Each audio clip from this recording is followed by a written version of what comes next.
The hum of the city was a distant, irrelevant thing from the 50th floor. From his throne of leather and polished steel, Kwon Jin-woo surveyed the sprawling neon-lit veins of Seoul, not with pride, but with the detached analysis of a general studying a map of conquered territory. Every glowing skyscraper, every river of headlights, represented an asset, a liability, or a target. His world was one of numbers, of leverage, of calculated violence masked by corporate legitimacy. At 31, he commanded an empire built from the shadows his father had carved, and he wore the responsibility like a perfectly tailored, soul-crushingly heavy suit. His penthouse office was a reflection of his inner landscape, vast, silent, and impeccably clean, with not a single object out of place to suggest warmth or spontaneity. A single, priceless bonsai tree sat on a marble pedestal, its gnarled branches meticulously pruned, a living thing forced into unnatural perfection, a metaphor he chose to ignore. He signed the last page of a contract that would quietly bankrupt a rival shipping company, his calligraphy pen scratching against the thick paper with a sound like ice cracking.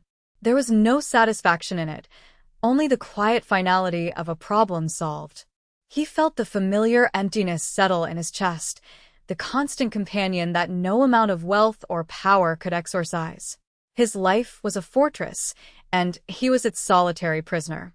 The door chimed softly, and his right-hand man, Park Min-jun, entered without waiting for an answer, his usual composure completely gone. Min-jun's hair was disheveled, and his face was pale with the kind of panic Jin-woo only ever saw during a botched smuggling operation. "Hyung," Min-jun breathed, closing the door and leaning against it. "I have a problem." A huge 1-inch Jin-woo didn't look up from the contract. "If it involves the Incheon port, I've already handled it. Their primary distributor is now ours." Min-jun shook his head frantically. "No, not that. It's "Personal. It's my mother. She set me up on a blind date. Tonight." And just so found out, Jin-woo finally looked up, his eyebrow arching with faint, contemptuous amusement. "A blind date. How quaint. Let me guess, the daughter of some construction magnate she wants you to marry?" worse. "The niece of her best friend from university. They've been planning this for a year. I can't cancel. But if I go, just so will literally kill me. She thinks I'm having dinner with you to discuss quarterly reports." Jin-woo leaned back, the leather creaking in the silence. He loathed the very concept. A forced meeting based on flimsy connections and parental ambition. It was everything he despised about the world outside his own controlled reality. Messy, emotional, and inefficient. "That sounds like a personal failing, Min-jun." "Not my concern, please, Hyung," Min-jun pleaded, taking a step forward. "Just go in my place. Just for an hour. Her name is Zola. Tell her you're an architect. That's what my mother told her. Say it didn't work out. Be your usual charming self. She'll be so intimidated she'll leave in 10 minutes. Jin-woo's expression hardened. The idea of pretending to be someone else, of engaging in such a transparently pathetic social ritual, was galling. He was about to deliver a cold, final refusal when Min-jun played his last card. "The Cheongdam-dong property. The one you've been trying to acquire. Her uncle is the holdout on the city council.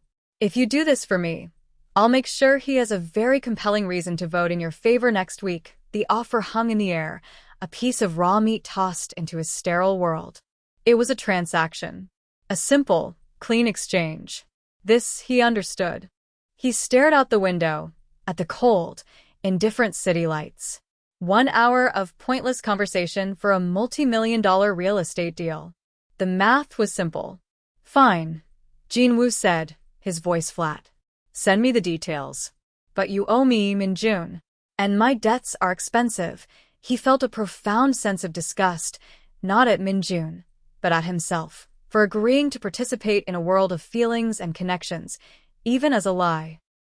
The address led him not to one of the Michelin-starred, minimalist restaurants he frequented, but to a small, quiet neighborhood tucked away from the main thoroughfares. The cafe, named Serendipity, was nestled between a flower shop and a bookstore, its windows glowing with a warm, honeyed light that seemed to push back against the chilly autumn evening. The air inside was thick with the scent of roasted coffee beans, old paper, and something sweet, like cinnamon. Soft jazz trickled from hidden speakers, and the low murmur of conversation was a stark contrast to the echoing silence of his office. For a moment, Jin-woo felt a dizzying sense of dislocation, as if he had stepped through a portal into another reality. His tailored suit and polished Italian shoes felt absurdly out of place among the patrons in their comfortable sweaters and worn jeans. This world was not made of chrome and glass. It was made of worn wood, mismatched chairs, and shelves overflowing with books. It was a world of comfort, not of power. He scanned a room, his eyes automatically assessing exits and potential threats, a habit he couldn't break. Then he saw her. She was sitting at a small table by the window, a book lying open in front of her. She was looking out at the street, a faint, thoughtful smile on her lips. She was an island of stunning color in the muted cafe. A sleeveless dress the color of deep twilight, a rich, royal purple that seemed to absorb the light and glow from within. Her skin was the color of rich, dark earth, and a cascade of intricate braids was piled elegantly atop her head. She was, without question, the most beautiful woman he had ever seen. The sight of her was not a gentle surprise. It was a physical blow, a sudden, sharp intake of breath that momentarily stole the air from his lungs. He had expected someone forgettable, someone easy to dismiss. This woman was the opposite of forgettable. He felt an immediate, illogical surge of possessive anger that she was here for Min-jun, even a fake Min-jun. He straightened his tie, the silk a familiar constriction around his throat, and began the walk to her table. Each step felt deliberate, a march into enemy territory. His plan was simple: be cold, be brief, and be gone. He would crush this little arrangement with polite, surgical indifference and be back in his own world before the hour was up. He stopped at her table. She looked up, and her eyes, large and dark and intelligent, met his. The faint smile on her lips widened into something genuine and luminous. "Min-jun?" she asked, her voice a low, melodic hum that vibrated through the air between them. It was a sound that was both soft and strong, like velvet stretched over steel. He found his own voice caught in his throat. His carefully constructed plan, his practiced coldness, all of it seemed to evaporate under the warmth of her gaze. He was Kwon Jin-woo, a man who controlled boardrooms and back alleys with the same icy precision. But in that moment, looking at a woman named Zola in a purple dress, he forgot his lines. The name he was supposed to use, the identity he was supposed to assume, felt like a cheap costume. All he could do was nod, the motion feeling stiff and unnatural as his mind raced to catch up with the sudden, violent beating of his own heart. This was not a transaction. This was a complication. He slid into the chair opposite her, the wooden legs scraping softly against the floor. He placed his hands on the table, lacing his fingers together in a gesture of control that he did not feel. His internal monologue was a chaotic storm of analysis and disbelief. He catalogued her features, the elegant line of her jaw, the gentle curve of her lips, the way the soft cafe light caught the subtle silver threads in her braids. He was searching for a flaw, a crack in the facade, some sign of the avarice or ambition that motivated every other person he knew. He found nothing but a placid sincerity that was as unnerving as it was captivating. "You are Zola," he stated, his voice coming out flatter than he intended. It was a statement, not a question. She laughed, a sound like wind chimes. "I am. And you're Park Min-jun, the architect. Your mother has told my aunt so much about you.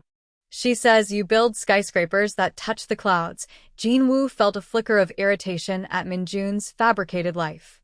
An architect. A builder. It was so pathetically noble. He decided to lean into the lie, to use its inherent dullness to his advantage. "I design buildings," he confirmed, his tone clipped. "It's a job of angles and measurements. Concrete and steel." He hoped the cold, technical description would create a distance between them, a chasm of boredom she would be eager to escape. But she only tilted her head, her curiosity genuine. It must be amazing to imagine something so huge in your mind and then watch it become real. to create a space where thousands of people will live their lives, fall in love, have children.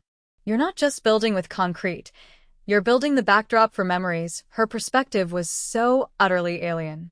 He had always seen his acquisitions in terms of square footage, profit margins, and strategic dominance. She saw homes. She saw life.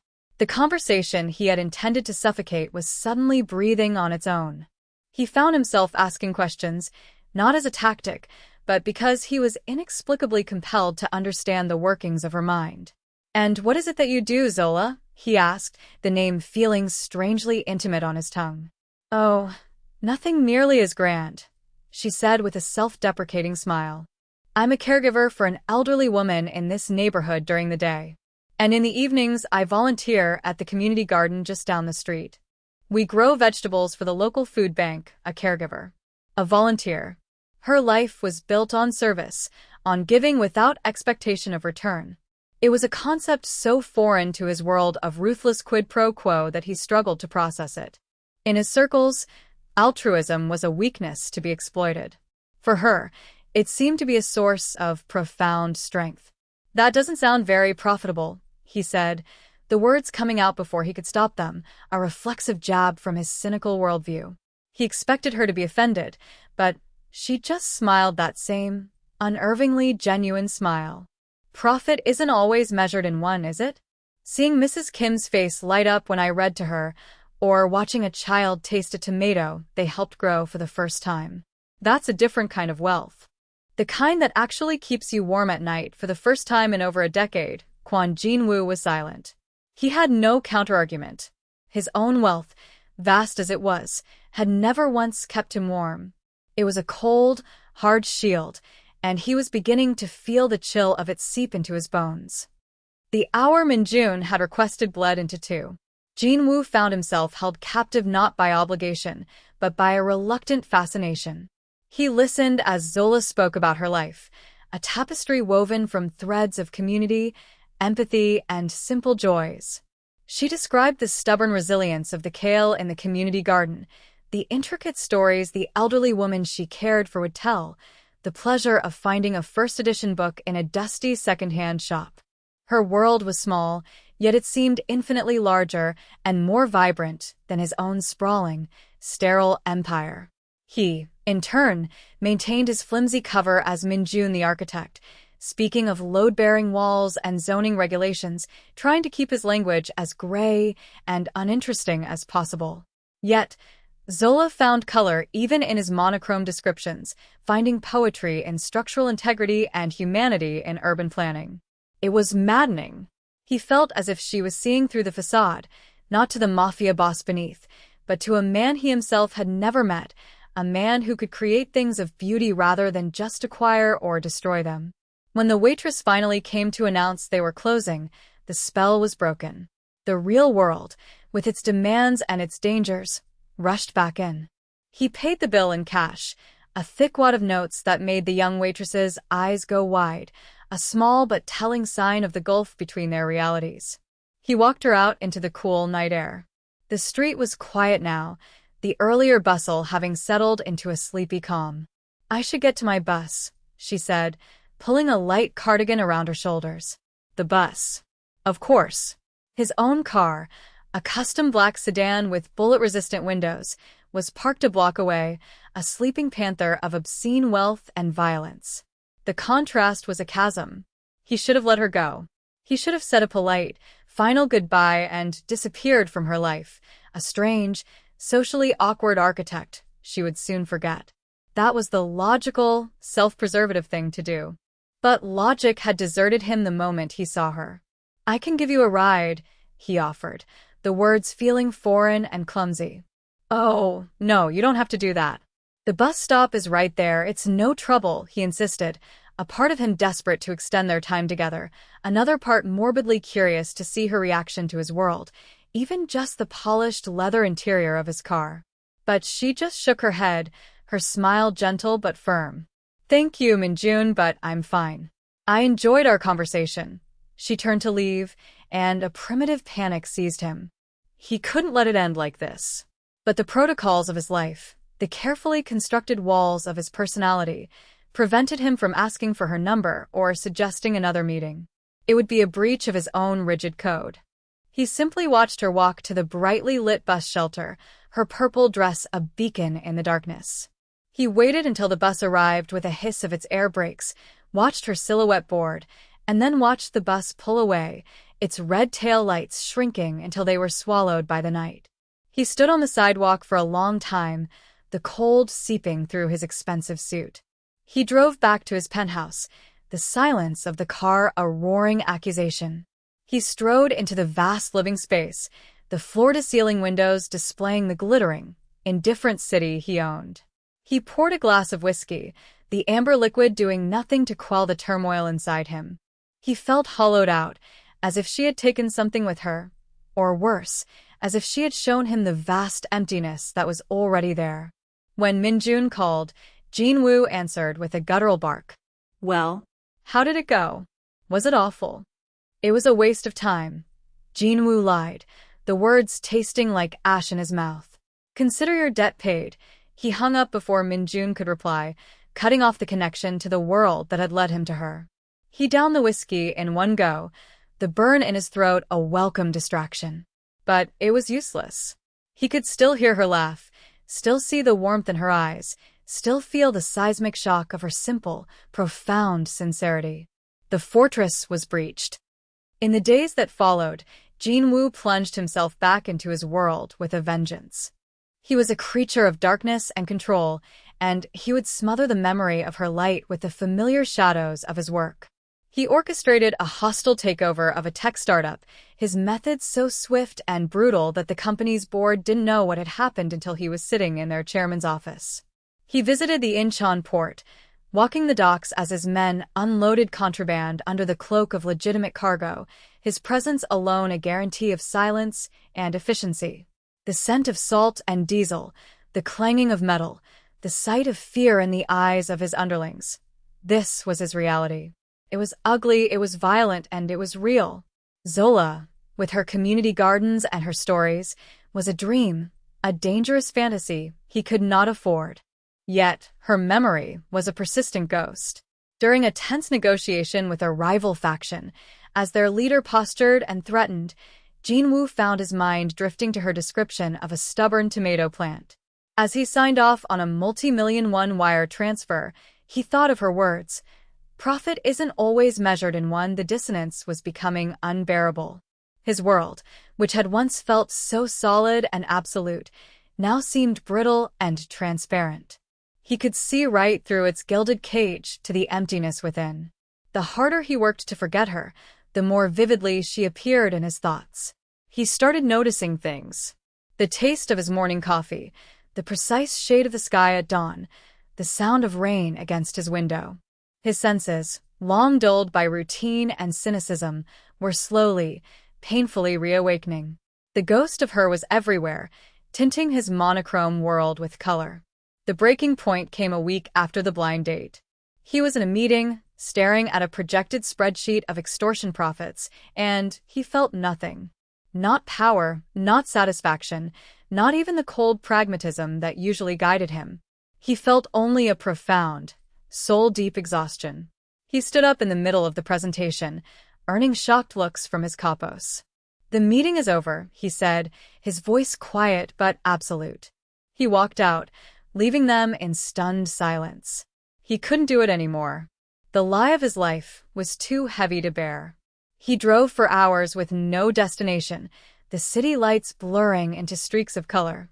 He was being pulled by an invisible string, a magnetic force he no longer had the strength or the will to resist. He knew, with a certainty that terrified him, that he had to see her again. Using his resources was a simple matter. He didn't need to dig into her private life. She had already told him where to find her. The community garden. It felt like a violation to use his clandestine network to locate a place so pure, but it was the only way he knew. The next afternoon, he found himself parked a block away from a small, fenced-in patch of green nestled between two aging apartment buildings.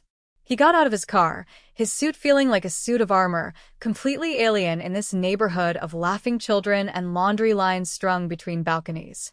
He walked to the entrance of the garden. It was a riot of life. Elderly women tended to neat rows of lettuce, teenagers watered sunflowers that towered over them, and a group of small children were chasing butterflies. And in the center of it all was Zola. She was on her knees in the dirt, wearing simple jeans and a t-shirt, her hair tied back in a colorful scarf. She was showing a little girl how to properly hold a watering can, her face alight with a patient, radiant joy. The sight of her, so at home, so vibrant and alive, rooted him to the spot. He was a shadow at the edge of her sunlit world, a blight on this small paradise. Everything in him screamed to turn around, to get back in his armored car and drive away, to leave her untouched by the filth of his existence. But his feet wouldn't move. He had spent his entire life taking what he wanted through force and intimidation. But for the first time, he wanted something he couldn't conquer, something he could only earn. He watched her for a long time, a silent observer from a world away. Then, taking a breath that felt like his first, he pushed open the small wooden gate and took a step inside. He was no longer Kwon Jinwoo, the boss. He wasn't even Min Jun, the architect. He was just a man, lost and broken, walking toward the only real thing he had found. She looked up as his shadow fell over her, shielding the small plant from the afternoon sun. A flicker of confusion crossed her face, followed by a slow, dawning recognition. Her smile was more hesitant this time, laced with surprise. "Min Jun?" she asked, her voice soft, almost lost in the gentle breeze that rustled through the corn stalks behind her. He felt the name like a physical blow, a reminder of the lie that stood between them. This had to be the first thing he corrected. The foundation of whatever this was, whatever he hoped it could be, had to be built on a sliver of truth, even if it was the only one he could offer. "My name is not Min Jun," he said, the confession feeling like he was pulling a splinter from his own soul. "My name is Kwon Jinwoo." He watched her face for any sign of alarm or anger, bracing himself for the rejection he deserved. Instead, her brow simply furrowed with a gentle curiosity. She rose to her feet, brushing the dark, rich soil from her hands onto her jeans. She was taller than he had realized, standing before him not with intimidation, but with a calm, centered presence that made him feel like the one who was off balance. "Kwon Jinwoo," she repeated, tasting the name, letting it settle in the air between them. "Why would you tell me you were someone else?" He had a dozen prepared excuses, all tied to corporate espionage or complicated business rivalries, lies built upon lies. But looking into her clear, unwavering eyes, he found he couldn't utter them. He opted for a partial truth, the most he could manage. It was a favor for a friend. A stupid, complicated one. He was supposed to be here, not me. "I apologize for the deception." He expected suspicion, a wall to go up. But Zola simply studied his face for a long moment, her gaze analytical but not unkind. It was as if she were looking past the expensive suit and the rehearsed apology, searching for the man underneath. "Well, Kwon Jinwoo," she said finally, a small, genuine smile returning to her lips. "It's nice to meet you properly. I'm Zola." She extended her soil-dusted hand. He stared at it, this offering of peace and acceptance. His own hands were clean, manicured, and stained with things he could never wash away. To take hers felt like a transgression, a soiling of her purity with his corruption. But to refuse would be a greater insult. He slowly reached out and took her hand. Her grip was firm, her skin warm and slightly rough from her work. The contact sent a jolt through him, an electric current of simple, human connection that was more potent than any power he had ever wielded. It was grounding, real. He didn't let go immediately, holding on for a moment longer than necessary, absorbing the warmth, the life in her touch. "Why are you here?" she asked, gently withdrawing her hand. He looked around at the vibrant chaos of the garden, at the life teeming in every corner. I'm not sure," he admitted, the honesty surprising even himself. "I just knew I had to be." He began to visit the garden regularly. At first, he would stand at the edge, a silent sentinel in a dark suit, watching her work. He told himself it was a tactical observation, an assessment of a variable that had entered his carefully controlled life equation. But it was a lie. He was there because the sight of her, covered in dirt and sunlight, was the only thing that made the crushing emptiness of his own existence bearable. Zola, for her part, accepted his strange, silent presence with an easy grace. She would look up, offer him a warm smile of acknowledgement, and then return to her work, never pressuring him to speak or participate. She gave him space, an unspoken permission to simply be. One sweltering afternoon, she was struggling to move a heavy bag of fertilizer. He watched for a moment as she strained, her muscles tight with the effort. Without a second thought, he took off his jacket, folded it meticulously over the fence post, and walked over. "Allow me," he said, his voice rusty from disuse. He lifted the bag with an ease born from a life of disciplined physical training, the weight of it nothing compared to the burdens he usually carried. He placed it where she indicated, a cloud of earthy dust puffing into the air. "Thank you, Jinwoo," she said, wiping a bead of sweat from her brow with the back of her wrist. "You didn't have to do that. I wanted to," he replied, and it was the truest thing he had said in years. That small act broke the dam. He started helping, first with heavy lifting, then with weeding, then with watering. He was clumsy and out of his element, his movements stiff and unnatural among the fluid, organic rhythms of the garden. But Zola was a patient teacher, showing him how to distinguish a weed from a seedling, how to test the soil for moisture. He learned that he was not creating order from chaos, but rather participating in an order that had always existed, one that was far more powerful and resilient than his own. During these afternoons, they talked. He learned about her childhood in a small village, about her dream of one day opening a small library cafe, a place where people could find nourishment for both their minds and their bodies. She learned about his stressful corporate job, the long hours, the constant pressure. He carefully edited the details, painting a portrait of a lonely executive, not a crime lord. But even in his edited version, she heard the truth of his isolation. "You know," she said one day, as they sat on a wooden bench shelling peas, "a plant can't grow if it's kept in a box in the dark. It doesn't matter how rich the soil is. It needs sunlight. It needs air." The metaphor was so simple, so direct, that it struck him with the force of a physical blow. He was the plant in the box, his wealth the rich but useless soil. He looked at her, at the way the sun caught in her hair, and felt a desperate, aching need for the light she so effortlessly embodied. He finally asked her to dinner. Not as a transaction, not as a favor, but as Kwon Jinwoo. He chose the venue with painstaking care, rejecting the opulent, soulless restaurants he usually used for business. He settled on a quiet, elegant place with a private garden courtyard, a compromise between her world and his. When he picked her up, he was stunned. She had traded her work jeans for a simple, flowing black dress that shimmered subtly under the streetlights. Her hair was styled in an elegant updo, and a pair of delicate silver earrings were her only adornment. She was still Zola, but now her earthy beauty had been polished to a breathtaking radiance. He, in turn, felt like an imposter in his own expensive clothes. He helped her into his car, the scent of her perfume, something light and floral, like jasmine, filling the sterile leather interior. The ride was quiet, but it was a comfortable silence, filled with a nervous, crackling energy. At the restaurant, he watched her, fascinated. She was not intimidated by the hushed atmosphere or the hovering waiters. She looked around with genuine curiosity, her eyes taking in the art on the walls, the candlelit tables, the soft music drifting from the courtyard. She moved through his world with the same unshakable self-possession she had in the garden. "This is beautiful," she said, her voice a soft melody over the clink of silverware. "It feels peaceful." He had never once thought of this place, or any place like it, as peaceful. For him, they were arenas for power plays, stages for negotiations. She was teaching him to see his own world through a new lens. The conversation flowed more easily than it ever had.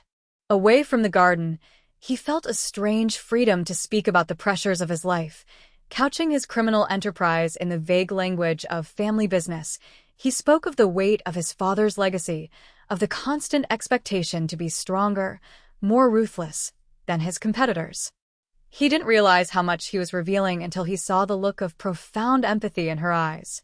"It sounds incredibly lonely," she said, her perception cutting straight to the heart of the matter. All that pressure to be a fortress. But even fortresses need a window, or they become prisons. He felt his own walls tremble. She wasn't just hearing his words, she was hearing the truth beneath them. He found himself wanting to tell her everything, to confess the entire ugly truth of his existence, just to see if her compassion could possibly extend to a man like him. But fear held him back. The risk was too great. Instead, he changed the subject, asking her about the books she loved, the places she dreamed of seeing. He wanted to fill his mind with her light, to push the darkness back, even just for a few hours. As he drove her home, a gentle rain began to fall, the drops streaking across the windshield like liquid diamonds. He pulled up to her modest apartment building and killed the engine. Neither of them moved. "I had a wonderful time, Jin-woo," she said, turning to him. In the dim light of the dashboard, her eyes seemed to hold the entire night sky. He reached out, his hand hesitating for a fraction of a second before he gently cupped her cheek. Her skin was incredibly soft. His thumb stroked her jawline, and he felt her lean into his touch, her breath catching softly. "I did too," he whispered, his voice thick with an emotion he couldn't name. He leaned in slowly, giving her every chance to pull away. But she didn't. She met him halfway, and their lips touched. It was not a kiss of passion or demand, but one of discovery. It was soft, tentative, and filled with all the unspoken things that hung between them. It tasted of rain and hope and a future he had never believed he could have. It was, in a word, everything. Their relationship deepened in the weeks that followed, becoming a secret garden of its own, a fragile ecosystem of stolen moments and quiet intimacies. They built a routine. Afternoons spent in the real garden, their hands in the earth, and evenings spent exploring the city. He took her to concerts in grand halls, and she took him to tiny, hole-in-the-wall restaurants where the owners knew her by name. Each outing was a study in contrasts, a deliberate weaving of their two disparate worlds. Jin-woo found himself changing. The cold, analytical part of his brain, the part that calculated risk and profit, was being slowly colonized by thoughts of her. He would be in the middle of threatening a business rival, and his mind would wander to the sound of her laugh. He started delegating more of the unsavory aspects of his work to Minjun, creating pockets of time that he could dedicate solely to Zola. He was living a dangerous double life, and the strain was beginning to show. He was more hesitant to use violence, more inclined to find peaceful solutions, a shift that did not go unnoticed by his lieutenants. But the peace he felt with Zola was a more powerful drug than the adrenaline of his old life. She was his sanctuary. The conflict he had been dreading arrived on a crisp Saturday evening, dressed in couture and dripping with disdain. He had taken Zola to a charity auction for a new wing of the city's art museum, an event he was expected to attend and generously support. He hated these functions, the preening socialites and their thinly veiled greed, but he wanted Zola to see the beautiful art. As they were admiring a large abstract painting, a sharp, familiar voice cut through the air. "Jin-woo, darling. I didn't think I'd see you at something so pedestrian." He froze. He knew that voice. He turned slowly to see Baek-yuna, the daughter of a rival syndicate leader and a woman to whom he had once been briefly, disastrously engaged. Yuna was everything Zola was not. Her beauty was sharp and cold, her smile was a weapon, and her eyes were like chips of ice. She looked Zola up and down, her expression a perfect mask of polite contempt. "And who is this?" Yuna asked, her gaze dismissing Zola's simple but elegant dress as if it were a rag. "Don't tell me you've developed a taste for charity cases." Jin-woo felt a murderous rage rise in his chest, hot and swift. He instinctively stepped slightly in front of Zola, a protective gesture he couldn't suppress. "Yuna," he said, his voice dangerously low. "This is Zola. She is with me." Zola, however, did not shrink under Yuna's venomous gaze. She simply met it with a calm, unwavering dignity that seemed to infuriate Yuna even more. "It's a pleasure to meet you," Zola said, her voice even and warm, a stark contrast to Yuna's icy tone. Yuna laughed, a brittle, unpleasant sound. "Oh, he's found a polite one. How refreshing. Tell me, Zola, does he ever tell you about his work? About the family business? About all the little messes he has to clean up to afford places like this?" She leaned in, her voice dropping to a conspiratorial whisper. "Or does he just pretend to be a prince, buying you pretty things until you're too comfortable to ask the right questions?" Every word was a poison dart aimed at the heart of their fragile relationship. Yuna was not just being cruel, she was exposing the fundamental lie he had been living. She was showing Zola the gilded cage and reminding Jinwoo that he was still the monster inside it. He grabbed Yuna's arm, his grip like steel. "That's enough," he snarled. He turned to Zola, whose face was a mask of confusion and hurt. "Let's go," he led her away, leaving Yuna smiling triumphantly behind them. The silence in the car was heavier than any he had ever known. The beautiful evening had been shattered, and shards of doubt and suspicion littered the space between them. "What did she mean, Jinwoo?" Zola finally asked, her voice barely a whisper. "What is your family business?" He looked at her, at the trust in her eyes that was now clouded with fear, and the lie he had been carefully maintaining finally crumbled into dust. The drive back to her apartment was a torment of silence. The questions Zola wasn't asking screamed in the space between them. When he parked, she didn't get out of the car immediately. She just sat there, staring at her hands clasped in her lap. The rain had started again, a soft, mournful tapping on the roof of the car that mirrored the anxious rhythm of his heart. "She was right, wasn't she?" Zola said, her voice small but clear. "There's something you're not telling me. Something big, this was it. The precipice he had been walking towards since the day he met her. He could lie, could create a more palatable story about a ruthless but legal corporate entity, but he knew instinctively that another lie would be the end. The foundation of trust, already cracked by Yuna's attack, would shatter completely. He owed her the truth. The entire, ugly, unforgivable truth. He turned off the engine and faced her, the darkness of the car a confessional booth. "My family is not in corporate business," he began, his voice low and heavy with the weight of his confession. "Not in the traditional sense. We own shipping companies, real estate, nightclubs. But those are just the face of the business. The real work. It's something else." He watched her face, searching for a sign, any sign, of how she was processing his words. Her expression was unreadable, her stillness absolute. "My father was the head of the Buktipa syndicate. And now? I am," he said the words, letting them hang in the air, toxic and damning. "Mafia. Gangster. Criminal.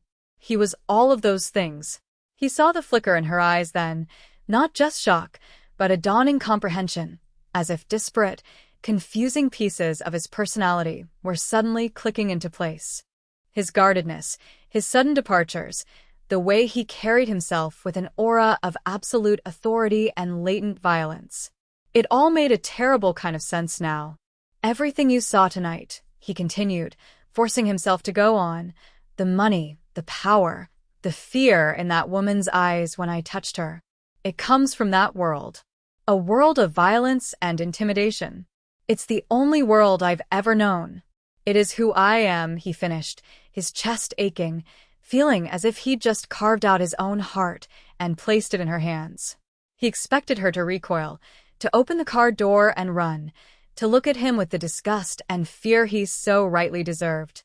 He had given her every reason to leave. He waited for the verdict, the seconds stretching into an eternity.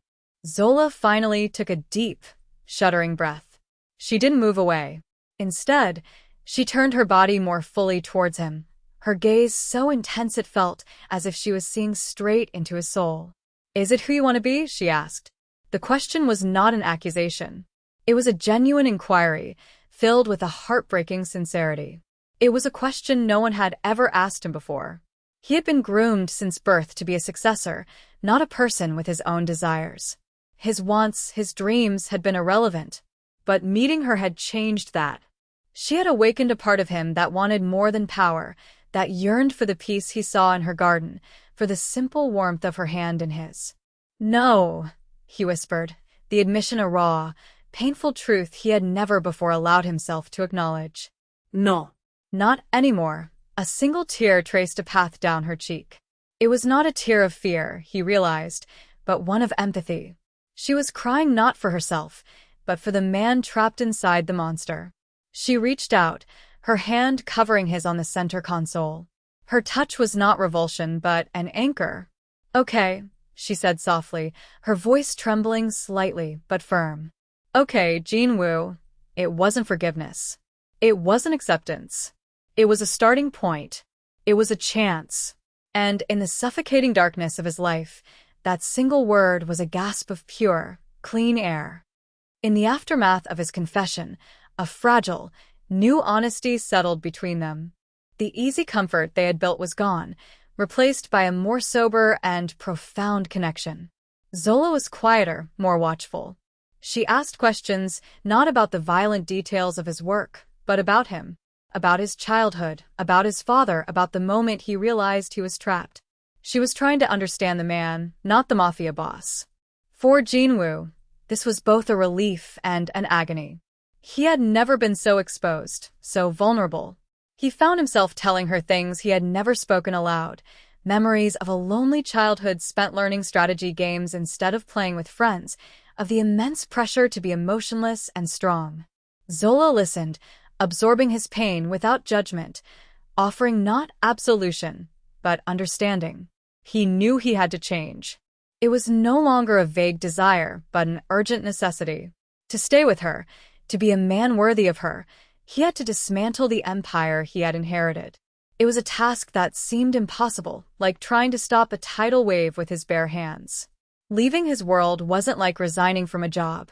It was an act of treason that would be met with swift and lethal consequences, not just from his rivals, but from his own men who depended on the stability he provided. He started by making small, strategic moves. He began funneling money into legitimate, overseas investments, slowly divesting from the criminal enterprises. He promoted his most level-headed lieutenants and started severing ties with the more volatile factions. Each move was a risk, a delicate step on a web of tripwires. The pressure was immense. He barely slept, haunted by nightmares of what could go wrong, of the danger he was putting Zola in simply by being in her life.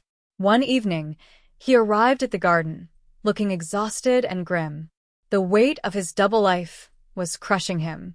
Zola took one look at his face, led him to their bench, and placed a cup of warm tea in his hands. "You can't do this alone, Jin-woo," she said gently. "You're trying to carry the whole world on your shoulders. This is my world," he said, his voice raw. "My mess to clean up.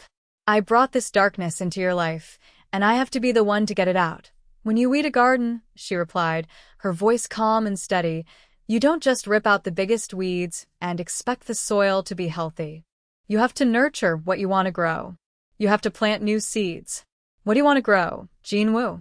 He looked at her, the love he felt for her a fierce, protective fire in his chest. "A life," he said simply. "With you. A quiet, simple life." He set the tea down and took both of her hands in his. "I am getting out, Zola. For good. It will be dangerous, and it will be ugly. But I'm doing it. I have a plan. It will mean leaving Korea, at least for a while. It will mean leaving everything I've ever known behind." He paused, his grip tightening on her hands. "I am asking you to come with me." It was the greatest risk he had ever taken. He was asking her to abandon her home, her friends, her entire life, for a future with a man who was still tangled in a web of violence. He was asking for a leap of faith, so enormous it seemed insane. She looked from his eyes to their joined hands, her expression serious. She was silent for a long time, and with each passing second, his hope dwindled. Then, she squeezed his hands back, her touch firm and resolute. "Where are we going?" she asked. And in those 4 words, he found his salvation. The fortress had crumbled, the prison had been thrown open, and for the first time in his life, Kwon Jinwoo was truly free.